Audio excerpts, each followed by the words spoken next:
Monseigneur, bonjour. Bonjour Jean-Louis. Merci d'accepter de nous consacrer quelques minutes de votre précieux temps. Depuis votre nomination, vous venez régulièrement à Lourdes accompagner le pèlerinage. Quel sens donnez-vous à cette présence fidèle? C'est ma mission d'être avec les gens quand ils sont en pèlerinage. Je ne vais pas à tous les pèlerinages parce qu'il y a des pèlerinages en Terre Sainte, à Rome, en Turquie, parfois lointains, donc ça serait trop.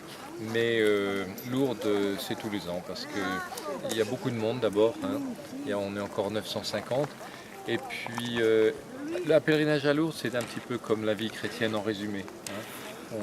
On se replonge dans la parole de Dieu, dans la célébration de l'Eucharistie tous les jours. Et puis c'est ma mission aussi d'enseigner. Là, je prêche pour ce pèlerinage, donc j'essaie de suivre un petit fil rouge. Et non, c'est normal, je suis heureux d'être là. Au fil des ans, les costarmoricains restent fidèles à ce rendez-vous annuel.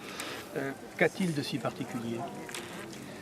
Alors cette année, il se trouve que le pèlerinage intervient juste après le synode, hein. Vous me demandez peut-être pourquoi en fait les gens viennent fidèlement.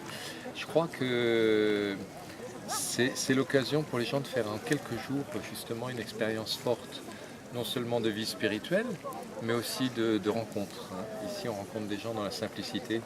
À Lourdes, il n'y a pas de complications. On se voit sur l'esplanade ou ici, là nous sommes à la cité Saint-Pierre. Les gens communiquent facilement entre eux. Et je crois qu'on a besoin de ça dans la vie, d'amitié, de soutien, de réconfort. Il y a aussi cette démarche de foi des malades, hein, qui est très impressionnante.